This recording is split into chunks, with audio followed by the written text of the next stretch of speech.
Hi, everyone. Our next panel will focus on demographic and socioeconomic shifts within the Republican and Democratic coalitions and how they might shape economic policy in 2025 and beyond. I'm very pleased to be joined by two of the most insightful analysts of the American political scene. Patrick Ruffini is founding partner of Echelon Insights, one of the nation's most well-regarded polling firms, which is about to celebrate its 10th anniversary, and author of Party of the People, Inside the Multiracial Populist Coalition, Remaking the GOP.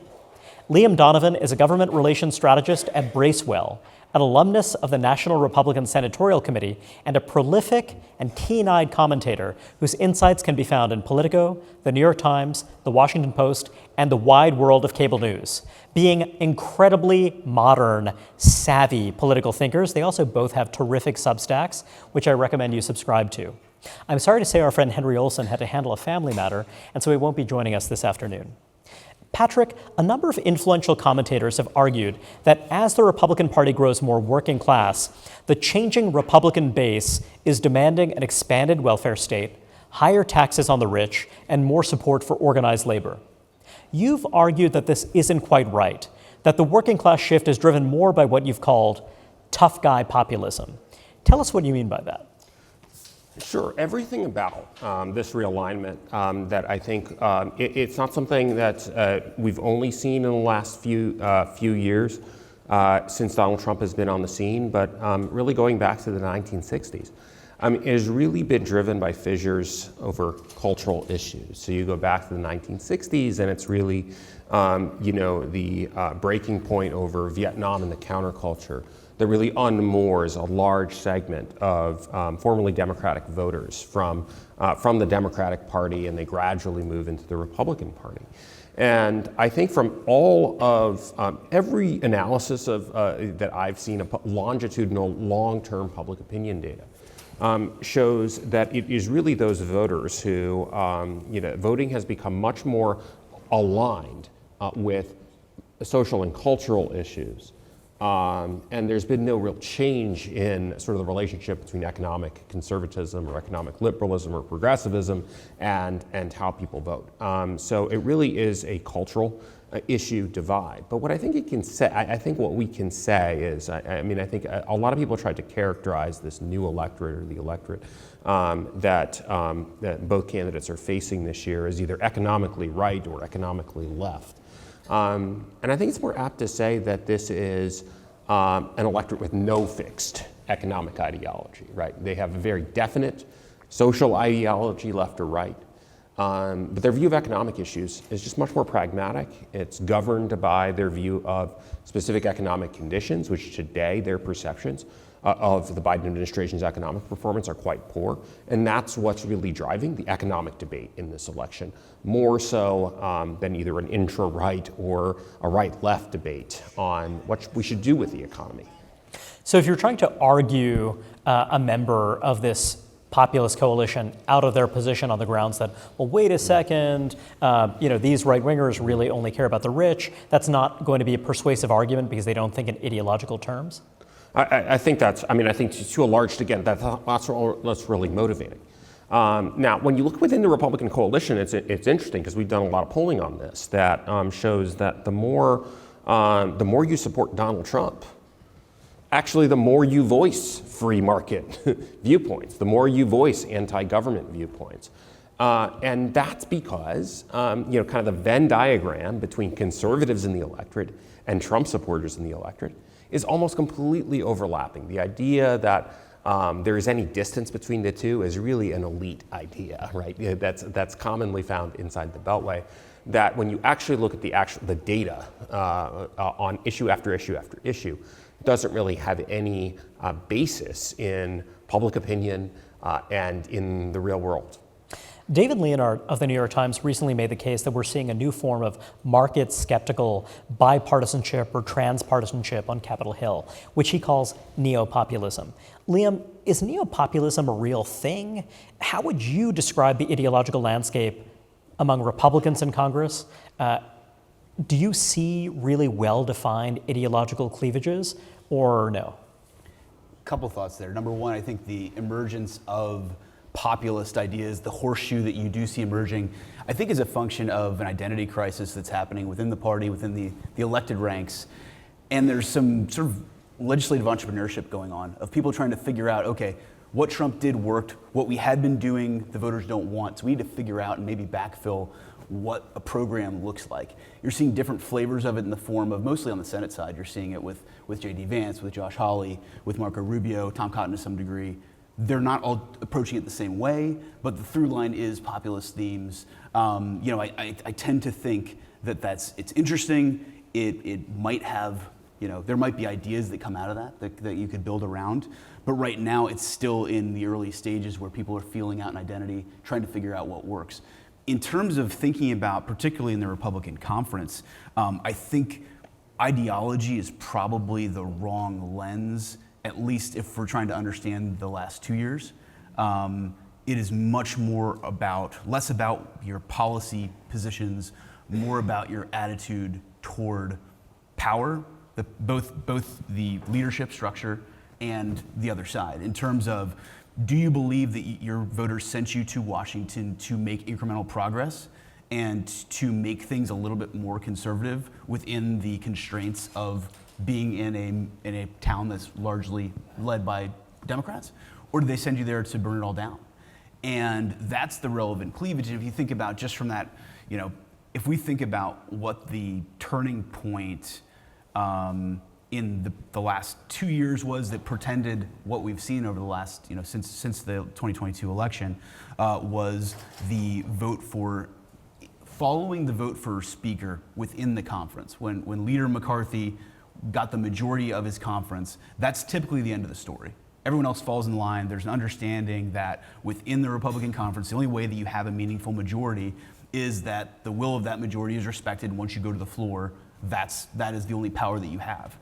What 20 to 25 members realized was, no, this is where our leverage starts.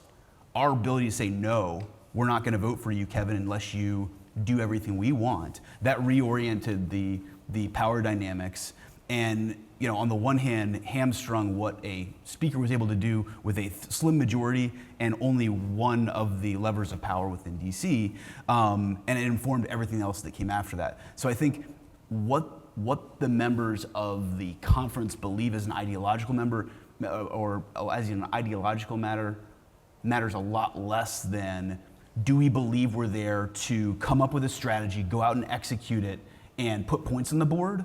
Or are you more interested in waging some war internally, accruing power? And I think that's all a function of the incentive structures that have fundamentally changed over the last 10, 20 years. Because it used to be you came to town. If you're somebody that aspires to office, you come to, you didn't come to be a backbench member. You either go through the committee structure and you work your way up and do good things for your district, or you want to someday run statewide, or you come up through the leadership structure. You're Kevin McCarthy, you come in your second term, you work your way up and eventually want to be speaker. More and more, you've always had gadflies, but more and more you have people that have come here with the understanding that it is at once more satisfying, in some ways you can raise your profile more by having your podcast and have your Twitter following. And, even if your antics get you kicked off committees, you didn't come here to do committee work. So you can come here and be somebody and have the only power that matters, and it has nothing to do with policy. So it's a kind of anti-institutionalist approach. It's anti-institutional, absolutely. And I think the other piece of this is you have such based on how if you think about how the map gets redrawn every 10 years, there was a scramble to redraw it this time in a way that reflected the changing coalitions that Patrick has talked about. But that means that there are fewer and fewer of the sorts of seats that are losable in a general election. There are a heck of a lot that can be lost if you're looking over your shoulder at your right flank. And so when the primary is tantamount to the general, you're much more like you might want to be with leadership. You might want to be here to get things done. But when the person in a similar district is out there, doing stunts like you saw from the elements of the conference that did that, it pulls your tactics in that direction. And I think the other piece of this is those antics drive the people who want to be there to govern out. And so just as an institutional grandfather's axe element, you're just going to end up with a fundamentally different, we talked about this before, but if we flash forward to next Congress, if every Republican wins out, you would have 85 members who were even around for the Tax Cuts and Jobs Act and for the first Trump Which term. was an ancient history. That was No, just it was less than a 2017. Yeah. So I wonder, Patrick, you have done a number of cluster analyses of the universe of potential Republican voters. I wonder if you could talk to us a bit about the patterns you've observed. What are the factions? What are the different psychographic types that might be part of a Trump coalition in 2024? Sure. I mean, there are many, but there's one that we did at the outset of the Republican primaries in 2024, where we had identified 6 factions, and I think that you have clearly the largest one is pretty maximalist on everything, right? They're pretty consistent. I think you call them the ultra concerned. Yes, and it was based upon because I think that public opinion on the right particularly seems to be less and less defined by let's just say we've got, all right, where do you stand on issue X, but more when the war on woke comes up, or something new, some new outrage comes up. What is your level? What is your level of outrage? Outrage basically? around that. So people who are an 11 on every one of these questions, right, that's are the ultra-concerned. largest group. And what we found was, to some degree, right, this was right at the outset of the Trump versus DeSantis, what we thought was going to be the great Trump versus DeSantis battle in early 2023. And these are the voters that, like Ron DeSantis, is really going squarely head on, to really swipe what were really Donald Trump's strongest supporters under his, and it looked for a brief moment after the 2022 midterms that, this group could be evenly split, could be persuaded. And if you swipe this largest group, it's over for Trump. Well, very quickly, and even before the Bragg indictment, very quickly, it turns out that this group really rallies back behind Trump. I mean, that was like January 6th, like a number, like the midterms, right? This was just a quick moment in time where he appeared vulnerable and then turned out not to be. But among there are 2 groups that I would kind of highlight. Is you have a group of mostly younger people who are maybe more cosmopolitan on I would say on maybe the quote unquote old social issues, but nonetheless are what I would call the anti-woke, right? That they actually do, gravitate on this message. Call them the Barry Weiss voters. Right. Yeah. I mean, right. Exactly. Right. So there does exist that coalition, and you kind of saw. And it wasn't a tiny group. I recall it was something like 13% of that. That's voters. right. Yeah. Right. So it punched right above its weight in a six-way grouping. Right, but and that was that was kind of the Vivek Ramaswamy voters. I think the early Vivek Ramaswamy voters, I would say, like that sort of new. So they're guard. believers in meritocracy. That's a big issue for them. Right. But again, they're not necessarily motivated by gun rights or abortion. Right, but I think the more interesting group is a 20% group that I call MAGA moderates. Right, sort of this idea of Trump has this incredible strength, right, among the kind of largest core of very conservative primary voters.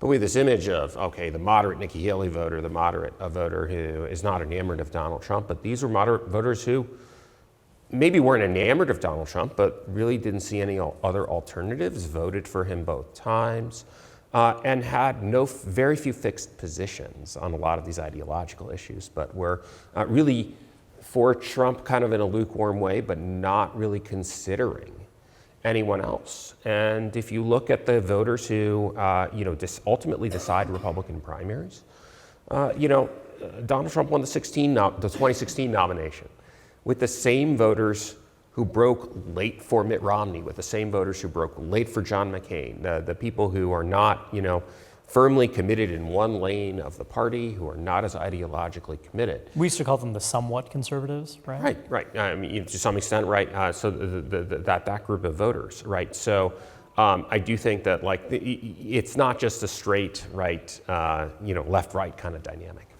It's fascinating.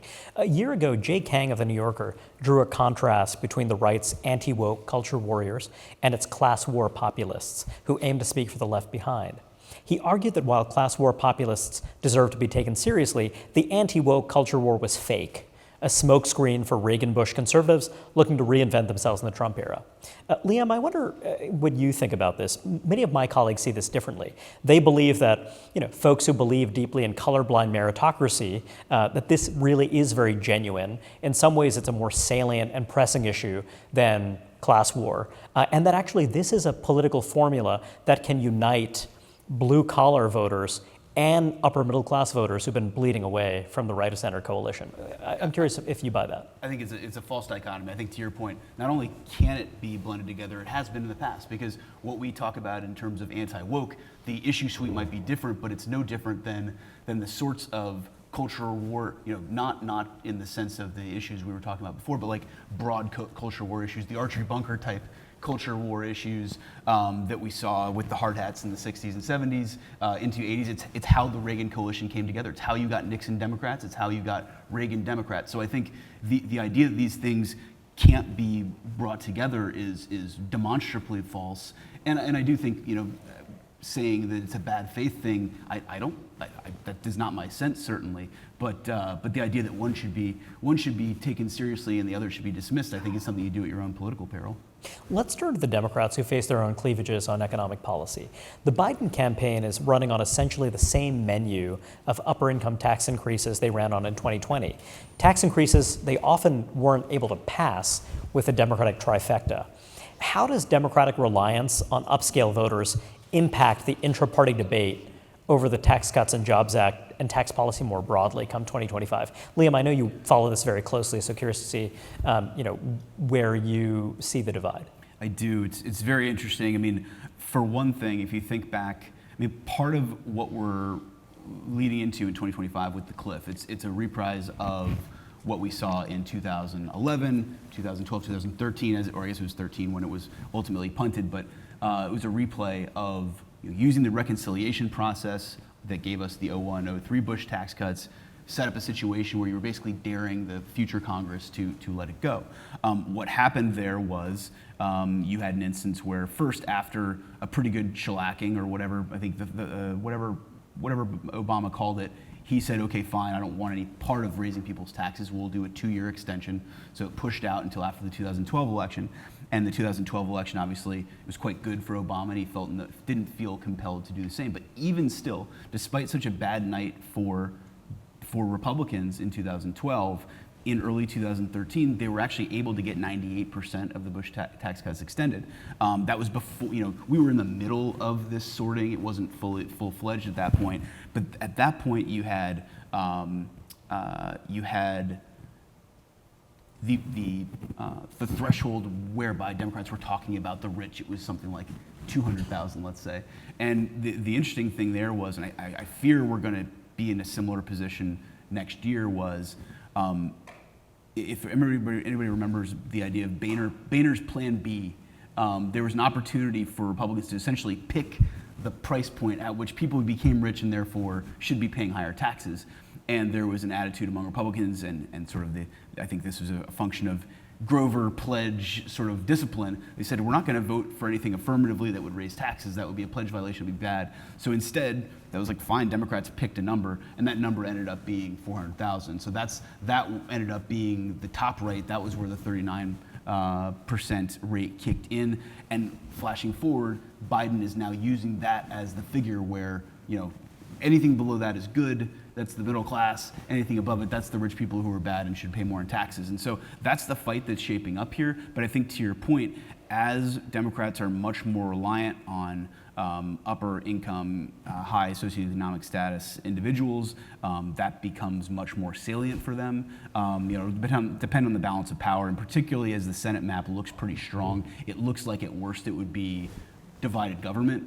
And so I think Republicans will still be in the position where they need to pick some sort of mean there. Of course, if they do get a trifecta, they'd be able to do what they can agree on, which is not going to be easy. One thing I will shout out, though, because Patrick tweeted something on it earlier that's quite fascinating, was a map of where, I think you used $1.5 million home values and what their partisan affiliation was. It was quite red. It was redder than it might, our discourse might tell us. But I thought that was an interesting. Fascinating. Patrick, talk to us about where the upper middle class is politically, how that's shaping Democratic and Republican priorities. I mean, I think somebody made the comment that 400,000 is the kind of the threshold for a pair of a couple that's both New York Times reporters, right? I mean that it's conveniently designed right at that level, no, I think at some level that. What's interesting, I'm surprised that this, say, economic realignment hasn't reared its head in the same way that it really hasn't had very much of a transformative effect on Republican economic policy outside of trade, which really Trump foregrounded. But we had the Tax Cuts and Jobs Act, right? That was Donald Trump getting behind a conventional Republican economic policy position. In the same way, I don't think Democrats really have fully surrendered that positioning, right, on tax cuts for the wealthy, right? And if you look at public opinion among upper income Democrats, they do seem quite supportive of progressive priorities, at least in theory. Yeah, and it's both advantageous. They judge it to be advantageous for them politically, right? Because it's a popular, you poll this, it's pretty popular. But in the same way as, in some sense, Republicans have been guided by these cultural concerns, so too have Democrats. That so long as Donald Trump is on the scene, so long as you have the prospect of abortion ban, so long as you have, the prospect of, oh my God, democracy is going to end if Trump wins. I think the tax policy is going to fall pretty far down the priority list, right, for a lot of these voters, for a lot of these upper class voters who have more these cosmopolitan cultural values. And so, yes, you do have some discontent from the SALT caucus, right? That includes both Democrats and Republicans, but a healthy share of Democrats. But at the end of the day, this is still not a huge part of the Democratic coalition. As an elective issue, Patrick's exactly right. I think the catch is this $4.6 trillion cliff's coming, like it or not. Mm-hmm. But I think that's a great point. The SALT issue in particular, so the SALT cap goes away. Everything goes back to the way it was, which amounts to $4.6 trillion. But it does raise the question of, I think Democrats would be happy to not have any of these fights, not have to pick that threshold where somebody magically becomes rich, or what the amount of SALT you should be able to deduct. That's a hairy problem. It's not something they want to deal with, and they'd much rather be talking about the animating issues that are keeping their coalition together. But I think this is coming, like it or not. Congress tends to kick the can whenever it can.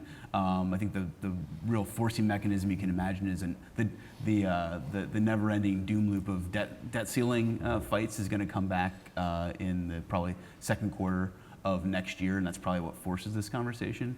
But no, it's not an animating factor, but it's one when it comes through, they're going to have to deal with some very tough pain points in terms of remembering who their current coalition is. There's a slew of center-left public intellectuals, Ezra Klein, Jerusalem Demsis, Matt Iglesias, among others, who've been making the case for a politics of abundance. That is a more market-friendly approach aimed at boosting housing supply, renewable energy, infrastructure investment. There are even some elected officials like Jared Polis, the Democratic governor of Colorado, who seem to be embracing this sensibility. Is your sense that market-friendly, moderate Democrats are poised for a comeback? Or is this another issue where it's ultimately culture that matters most, and you're just going to see a random grab bag of folks on these economic issues? I think in particular, I mean, what's interesting to me about that issue, because you're right that it has emerged sort of on this neoliberal left, and it's also very interesting to see that catchphrase, right, actually take hold when it was, a kind of a term of derision on the left, right? But what's interesting is that agenda is happening, but it's happening in red states.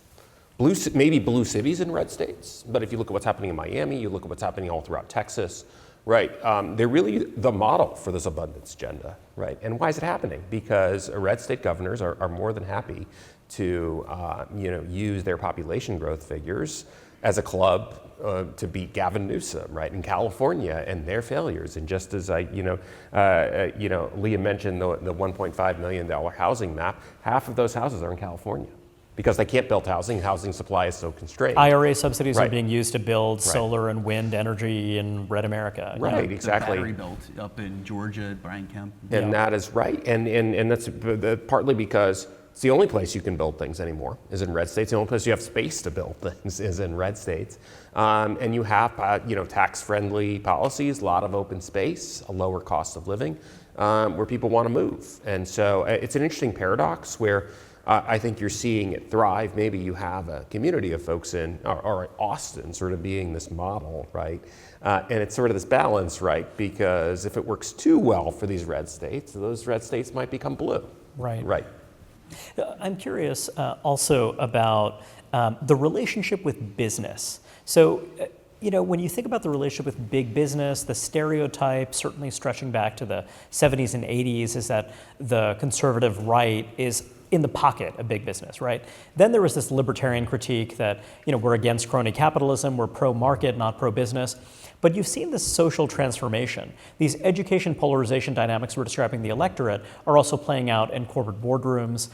So now you have a lot of companies that are trying to attract young, talented, skilled employees in these high-cost metros. And so, it seems that there's this changing partisan alignment of who's in the corporate C-suite. I wonder what you see as the implications of that for political economy. Do you believe that Democrats, because of this, are going to become more business friendly? Again, not necessarily more market friendly, but more business friendly. And do you see an alienation between Republicans and the business class that could prove problematic in the future? I mean, I say this as somebody who represents and advises business, and I think it's a tough position where just because you're crosswise with Republicans doesn't mean that Democrats are coming to your aid, and to some degree some of the fallout specifically with the chamber relates directly to their support for Democrats, because they tried to say, well, let's embrace the folks who've taken some good votes and that kind of thing. There's no real reward for that. There's no real market for that. And part of that goes back to the previous question you asked, which was, I don't know if there's a market on the left for, I don't want to overstate the parallels. I think on the left, there might be more of an appetite for strategic voting to get somebody who can win that general, but in a state where you don't have to worry about winning the general, you go for the most progressive person, and that's not necessarily going to be a business-friendly person. But I do think there are certainly, and I think the IRA is a good example of this, where you got policies, and part of this is just I think Democrats should thank and pitch in for the gold watch for Joe Manchin, because he really saved them in many ways. But his legacy is going to be this law, which is, its best hope at this point is that it works, and that businesses put in money and into projects and shovels and steel into the ground, and the faster that happens, the better, because it's going to take that sort of economic activity and the change of the frame for Republicans to think of this law not as a democratic thing, not as an ideological thing, but as jobs, as hard hats, as economic activity. So, I think looking at the left, there are similar dynamics. It's just it's slightly more functional, and there's a little bit more of a strategic ability to cooperate in ways that I think. Well, I guess I'll come back around to a different version of the answer, which is the best hope that Democrats can give business and corporate community is stability and certainty, in a way that I think the promise of a next Trump administration, there's lots of good in theory that could come, but the uncertainty and the instability is what they fear. And that's the tricky part. Is like people can understand what the next 4 years of a Biden administration would look like. No one knows, and they desperately want to know from us, what does this mean? And the unsatisfying answer is we'll have to see, and we'll have to see who the personnel are, because personnel is policy, and his whims are going to dictate a lot of where things go. Patrick, you also have a number of clients in the corporate world who are trying to understand the changing sensibilities of voters on the right. So I'm curious where you see the relationship between conservatives and big business going in the future. Well, I think that this whole idea of woke capital, right, is really the one place where I have seen, in a tangible way, this populist sentiment within the party actually move the needle in terms of really rethinking the commitment, right? The commitment. It used to be, when I first started my career, right, and that if you have business comes to Washington, right, there's this presumption that you're pretty much, unless unless the local Democratic congressman, was sort of, had a lot of jobs in that district, that most of your support was going to come from Republican lawmakers, right, and using kind of free markets. And now, what we're seeing is Republican voters, Republican elites, and Republican activists saying, we're no longer going to give a free pass to corporations, but it's not because of any fundamentally changing ideas about the role of business in the economy. It's because what they see from Disney, what they see from coming out of these boardrooms, right, and the sense that these are not our people anymore, right? These are not, and I think where this sort of more populist positioning has been more successful, and where you see it get much more purchase in terms of grassroots political, in terms of public opinion on the right, is when people are defined as being completely on the wrong side of our values, and that has been, I think, it was the initial kind of animating principle. It's behind the DeSantis presidential bid. The thought that he might be a viable contender, might be a viable challenger to Donald Trump, came from these fights that he was able to pick in Florida. With organizations people would have thought were traditionally Republican, but were extremely popular. The more he attacked Disney, the more he went up in national polls. I think much more so, and I contrast this with saying, okay, Republicans need to be friendlier to unions. We maybe need to stand on the UAW picket line. You see J.D. Vance doing it. You see some Republicans start to do. That has been far less successful than the things you can attach to the cultural agenda. This is slightly tangential, but I do wonder how you think about the corporate course correction. There have been a number of prominent business leaders who've said essentially, look guys, we want to stay out of electoral politics, or even have gone so far as to say that we need to understand and respect folks who are on the right side of the political aisle. Jamie Dimon is one very notable business leader who at the recent World Economic Forum seemed to make noises in that direction, but he's certainly not alone in that regard. And then of course you have consumer-facing brands that have experienced not just, you're accustomed to backlash from folks on the left, but now backlash from consumers on the right.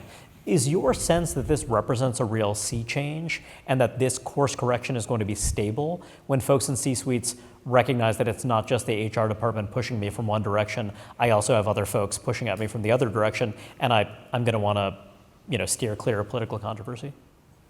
I mean, I think to the point that you made earlier, the fact that you have especially in the sorts of companies that we're talking about, in the public markets, the biggest companies in the world, to compete for talent, you have pressure coming from within your employee base, you have pressure coming from without with investors in ESG, you have the sensibilities of the C-suite just being fundamentally different by virtue of the stuff that Patrick's talked about in terms of these are wealthy college-educated people who don't share the same, don't understand the new party as it exists now. So that's what they have to contend with. I think the recognition, to your point, that you're not going to ever make anybody happy by anything you say, and the best you're going to do is sort of be as neutral as possible. It's not easy to navigate that, but the decision to play and to get out there on issues, I think, is there is an emerging recognition that more bad can happen than good, and part of that's just general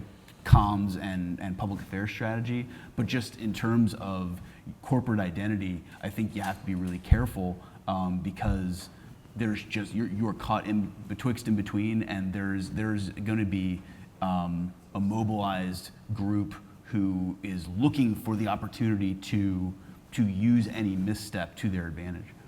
Two races I'd like to get your thoughts on. Two interesting Senate races where the kind of right-left contrast, I think, is potentially instructive. So in Pennsylvania, you've got Senator Bob Casey, a fairly straightforward pro-labor Democrat, who's running against Dave McCormick, a successful entrepreneurial and hedge fund manager who's navigating this more populist political landscape. So again, this is a guy who has roots in the state, but he's also associated with hedge funds, high finance, this world that is often demonized, particularly but not exclusively by folks on the political left. Then in Ohio, you have Senator Sherrod Brown, who was firmly on the left of the Democratic Party, now is probably somewhere in the middle of where the party is, facing off against Bernie Moreno, a highly successful car dealer, which is kind of the paradigmatic, Republican donor, way you make money, backed by President Trump. I wonder if you could talk to me a bit about, what you're seeing from McCormick and Moreno, what you're seeing in those races. How do you think they're going to fare? Is it different to be a wealthy self-funder candidate who's coming from the world of high finance versus from owning a chain of car dealerships? I think it's something that we're both, that is something you're going to have to navigate, but I think the really clearest,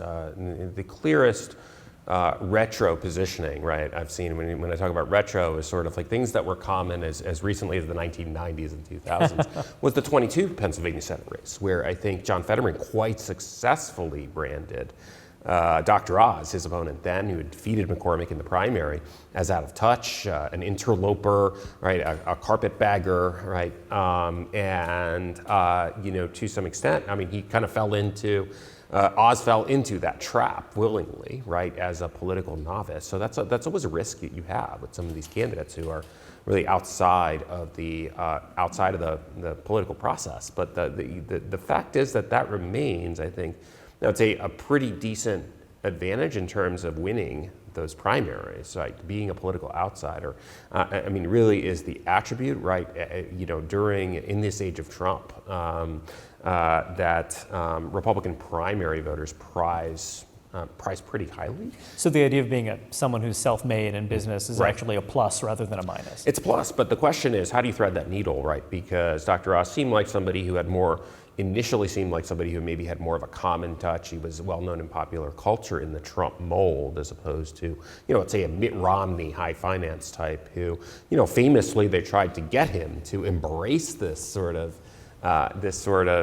corporate raider, right? His campaign team actually tried to embrace the corporate raider kind of narrative as somebody who could show, that he meant business, and he just wouldn't do it, right? Because that's not who he was fundamentally, in the same way that Donald Trump, was able to tout his wealth. But I think it's certainly quite an interesting dynamic that candidates are going to have to navigate. Liam, you worked at the NRSC, so you've given a lot of thought to candidate positioning. When you look at those two races, are there any interesting aspects that you'd want to call out for us in thinking about how economic policy debates unfold? Well, I think you have to think about the commonality that you have with Casey and Brown in particular, and this whole class, including Tester, including Manchin, is the luckiest group of people you've ever collected. 2018 was an incredibly strong year. But 2006, so they caught a wave in the first place, so they're incumbents now. They flash forward to 2012, which at the time, the NRSC and Republicans thought that was going to be a great cycle. It turned out to be a pretty horrendous one, and it was as bad as people remember the Romney experience being. The Senate was worse. It was an array of on paper great candidates that flopped everywhere. It was a disaster, and it actually set back the project of getting the majority. And if you think about how Senate classes work, that 6-year, you can weave in and out of good midterm cycle, good presidential cycle, good midterm cycle, because of the way these cycles work and the pendulum swings. This is the first time that it syncs back up with the presidential. So what does that mean? Well, in Ohio, that means flash forward, from 2012, the last time he was on the ballot with the presidential candidate. Ohio's a fundamentally different state, in part because the people that Trump brings out were the people that either stayed home or were still okay with Obama back in 2012. So Brown will have the fight of his life no matter what. Just the fundamentals of that state are such that Trump should win it by 8, 10, 12 points. And in an environment where it's just so much harder to fight political gravity and maintain an independent identity such that people are willing to split their tickets, that's fundamentally Sherrod Brown's trouble. The thing about Sherrod Brown is he has this appearance of the rumpled guy. He doesn't look like a cookie cutter politician. It's kind of funny because if you think back to the 2022 race, which was ugly, it ended up being, I think, a bigger win for J.D. Vance than people remember.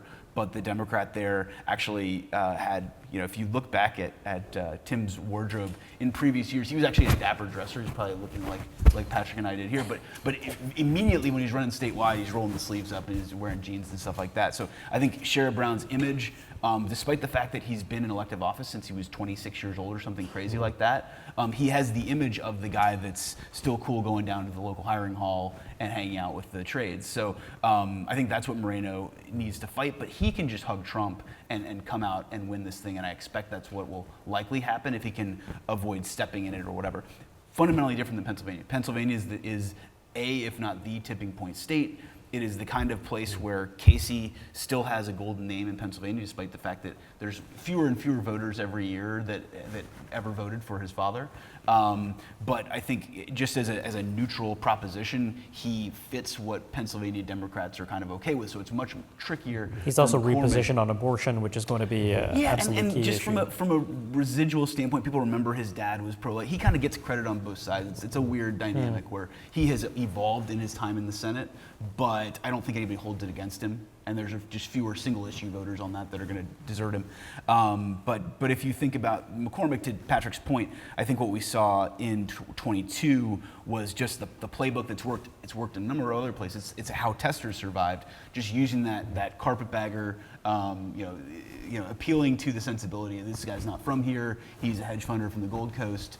That's tricky, but McCormick has the ability to say, look, I am indeed from here. I was a wrestler, went to West Point, fought for our country, and that's my story of my success. And I want to come home and do right by my home state. But I think the tricky part is in both those states the China issue is a big one on all sides. You're going to see different people using it, but that's what I've seen them focus on with McCormick is trying to tie hedge fund guy with investments in China and China military. That's such a tough one. If they can make that stick, that's just really brutal. But I think the fundamental problem for McCormick it's also a throwback back to 2012. It is. The fundamental problem there is just the political gravity working in those states. Even if Trump wins in Pennsylvania, I don't think we expect him to have a crushing victory. And so that ability of Casey to run a little bit ahead of Biden and maybe corral those third-party voters, because we haven't talked about that because we're not really mostly talking about elections, but the reason that the Senate races look different than the presidential races are in part because the threshold for victory where it matters for Donald Trump is probably 48, 49. You can imagine it being there. For the Senate candidates, they probably need to do a little bit better because the leakage to RFK or whomever is not going to be there in those Senate races. Those people are going to be choosing between the right or the left, and I think that redounds to the benefit of the incumbents. Fascinating. I wonder, Patrick, you've written a great deal about the evolution of the Hispanic electorate in particular, and I wonder if you could talk to us a bit about what it is we can confidently say about the economic sensibilities of that group. One mental model is that when you're looking at those cross-pressured swing voters among Hispanics, basically they're largely blue collar, working class, and maybe they do fit that paradigm of really strongly opposing entitlement reform and what have you. Another paradigm is that they're aspirational voters who really, embrace the idea of economic growth, up by your bootstraps kind of mentality, that, the strong guy populism resonates with them because they want to build wealth themselves and get ahead. What do you see there? I think it's more. It is more of that, and it is just fundamentally a faith that more of that aspirational aspirational aspect. Because as a population, that has come here with nothing. And when you look at the safety nets, right, that exist in most of these countries, they're either non-existent or the governments in these countries steal from the population, right? I mean, there's no sense that the government is a benevolent force in Hispanic culture, right? It's not like, where you would have, all the Norwegian immigrants to Wisconsin, and Wisconsin is still, rural Wisconsin, parts of rural Wisconsin are still pretty democratic, and Minnesota are still pretty democratic because you had a core of immigrants who believed in social democracy. I mean, you don't really have that with Hispanics. Now, what you've had over several decades is, to some extent, a working class sensibility, an outsider sensibility, a sense of group identity, and people really gravitating in urban political settings towards the Democratic Party for reasons that are not ideological. But I think what we're seeing across the electorate, particularly among non-white voters, and why I think we are seeing a realignment over multiple cycles, not just this cycle and not just the previous cycle, among non-white voters, because you see ideology just starting to matter a whole lot more for these voters. If you say you're ideologically conservative, whatever that means to you, if that means policy positions, if that means social issue positions, you're seeing voters who self-identify as conservatives voting more and more Republican. Now that's a big deal because among white voters, 90+% of white voters who self-identify as conservative vote Republican. Among African American voters, that's about 45%.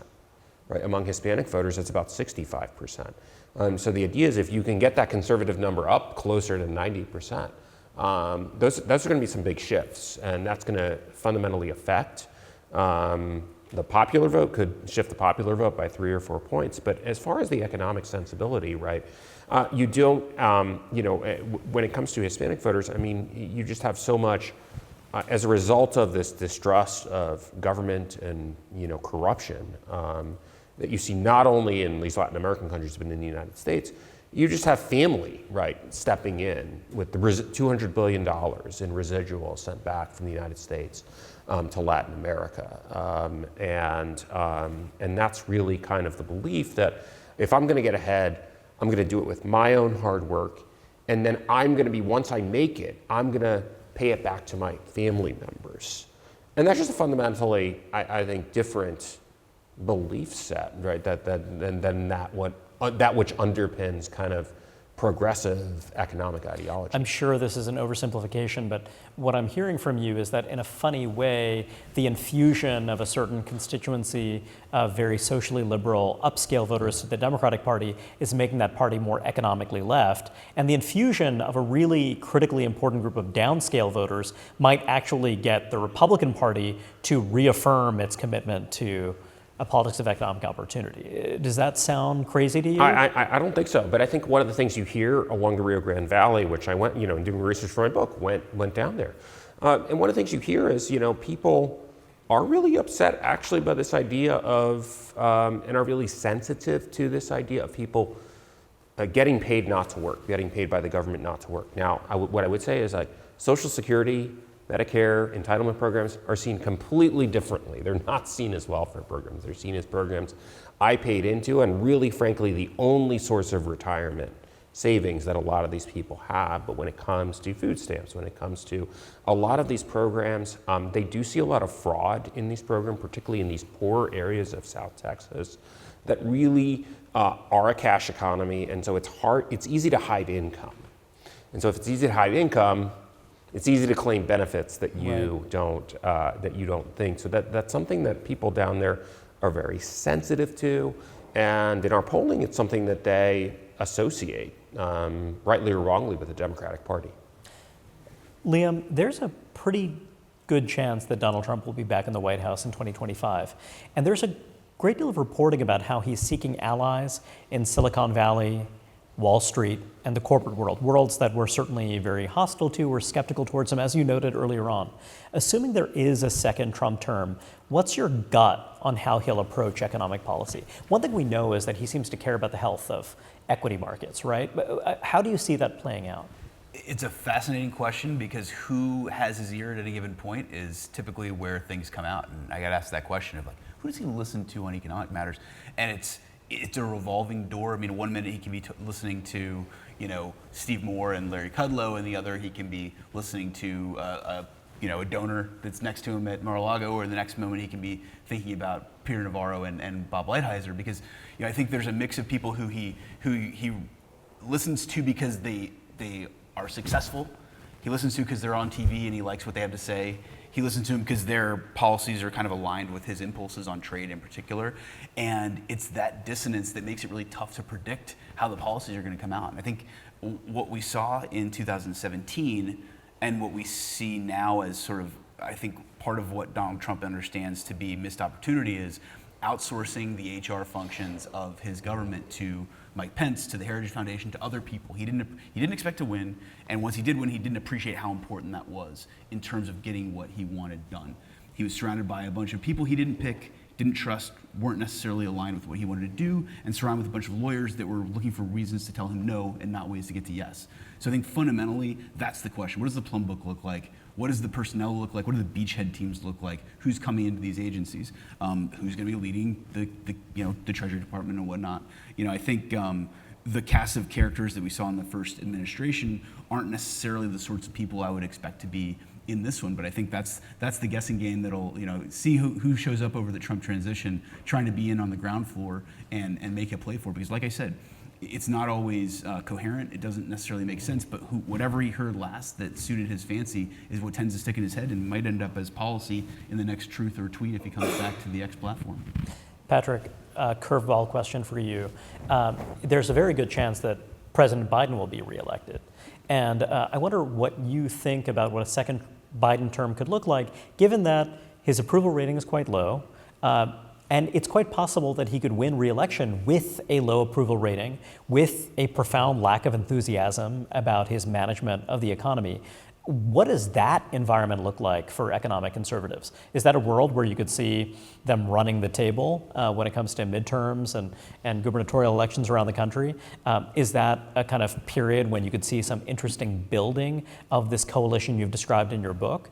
Or do you think there's going to be demoralization on the right in the event that Biden is reelected? I mean, I think it'll be quick demoralization, right? Because I think, to some extent, there's just fundamentally different, right, psychology, right? I think among people on the right and the left in terms of how they approach the prospect of losing. I mean, Democrats are deathly afraid of losing, and Republicans have they absolutely don't believe they're going to lose. And in some weird way, this was true in 2020, where you do have this bedwetting phenomenon on the left that you just don't have on the right. And they're absolutely maybe overconfident they're going to win. In some instances, this manifests in post-2020 as in a moment of we didn't actually lose among some people, right? That thought. So I just wonder to what extent, right, you will have.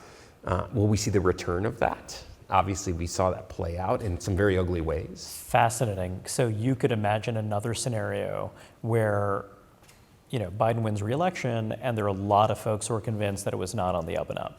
Right. I mean, I think if history is any guide, but the question, I think at that moment, the biggest question is Donald Trump going to try to do it again?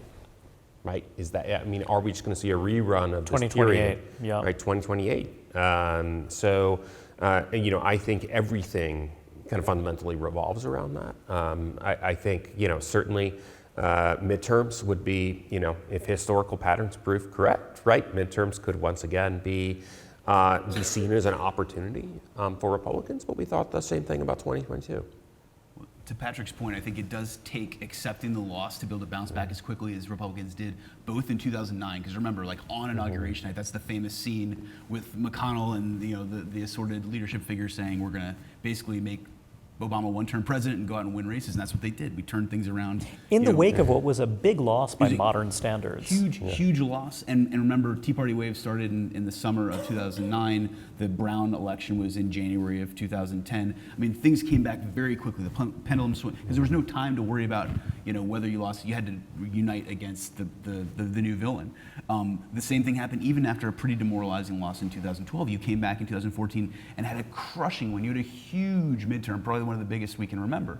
And the catch here is twofold. Number one, as I mentioned before, having, the map that was drawn in 2011 redistricting was not built for the Trump coalition. It was built for a Romney theoretical coalition that never came together, and that's what started being, that wild swing from 2016 to 2018 was reflective of that. So what you saw in the most recent redistricting was redrawing lines in a way to protect incumbents on both sides and get away from these wild swings. So you have both a sturdy House map and that Senate map that I mentioned. This is the class where Republicans have to win. Otherwise, these alignments have already happened. In the other classes, the only other member who is sort of out of step with the presidential lean of their state is Susan Collins, who just manages to defy gravity every time. She's up in 2026. You can see her do it again, but there's obviously with the ranked choice voting, it's a little bit hairy there, but that's defense, not offense. The opportunities are here and now. And so the idea that we're going to bounce back and have a really good midterm, I think they would just in terms of the environment. But there's just but it wouldn't necessarily translate. There's only so much, like they'd win the House popular vote, they can even win the Senate popular vote, but there's only so much you can get. What we saw and why people were so shocked coming out of 2022, number one, as Patrick said, Republicans think they're going to win all the time, and so when they don't, they have existential crisis. And Democrats they think they are had this incredible night. They didn't actually have a very good night, but it was better than the alternative. So, but I think if you think about Republicans winning the House popular vote by a pretty substantial margin and only ending up with a 5-seat or 5-vote margin, 10-seat margin. It's all in New York. This right? new exactly, and this new map is fairly durable relative to recent years, and I think it's a good. Sorry, fairly durable in the sense that. It seems to match up pretty well with the coalitions such as they are in this moment. So while you could have a backlash against a 6-year itch of Joe Biden, who's very unpopular at that point, Republicans A, have to get their act together, and B, the seats have to be there. Maybe it's coming. Maybe it'll be in New York, but that means they would have to lose to have those seats to gain back. Part of the reason Republicans stand to have a good night and keep the House, despite everybody counting them out, they shouldn't, because these things happen on the same night in the same places. But the reason people have priced in that Republicans will lose the House beyond the dysfunction that they see on every day is the fact that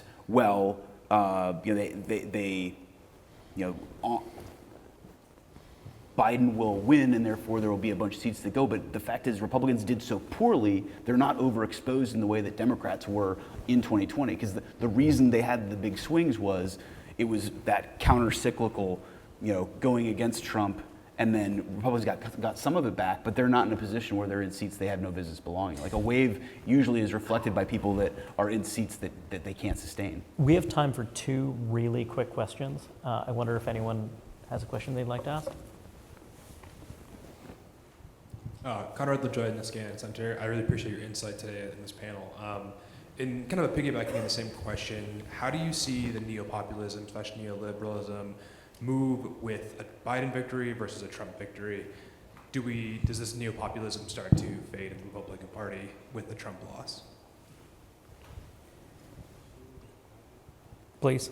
Well, I don't know if this is going to be a satisfying answer to your question, but I think what it raises is the fascinating fact that we have, for the first time in 130 years, 2 men who are term limited. They will be lame ducks as soon as they're elected. So the question becomes, what's next for both sides to figure out. That's why the Veep stakes looms large here, because if you look at the short list, there's a bunch of people that would immediately set off speculation that this is going to be the guy. And I think that's the question is, well, the leaders in the clubhouse will be the respective vice presidents, whoever that person might be. And, I don't know that they'll get it sort of lying down, but I think that's going to be the question is, because that decision has a huge bearing on where the Republican coalition goes in 2028. Fascinating. So if you have someone who is in that kind of Hawley, Vance, Rubio camp, who's the running mate. 2 of those 3 are apparently on the list. Fascinating. Whereas if it's someone like a Burgum, someone else is a more traditional conservative. Or Tim Scott. Well, I think to a degree, right? You have somebody, J.D. Vance, right, who could be seen as an ideological acolyte of this new right. But at the same time, will Trump go with that, or will he go with either somebody who he perceives, right, as out of quote unquote out of central casting, right, which seems that he seems to prize highly, or somebody who just won't get in the way, right? Won't necessarily have their own distinctive political identity, like a Doug Burgum or somebody who, may be well positioned to run, but would be. But it's not going to maybe become a weak new front center runner. of gravity for the party. That's right. Yeah. That's right. Because he wants to. I mean, I think he will want to He'll continue want to be the. and who knows, even for a decade plus. Yeah. Any other questions? We have someone on the side of the room. Does regional identity have any relevance in today's politics? Surprisingly, yes. Surprisingly, I think as somebody who analyzes, voting patterns in different states, it's actually pretty stubborn, in some respects. It has definitely gone away. It has gone down, and I think, why you still have significant parts of rural Wisconsin, right, that are close. It should be a red state. I mean, you just look at straight demographics, right? Wisconsin should be a pretty solidly red state, but because of patterns of settlement going back 100 years, it is not solidly a red state. Obviously, maybe more of a red state now than it was. But I do think that it's something to watch for, right? I mean, particularly like you have Arizona and Nevada, right, which are two of the, and I don't think either of those are by any means locked in for Donald Trump. But what's interesting is you have very similar demographics in both states, very similarly concentrated populations in one major metro, and one state's trending right while the other state trends left. I do think that is a factor that gets underplayed a lot. So. There's so much more to talk about, but please join me in thanking Patrick and Liam for joining us. Thank you.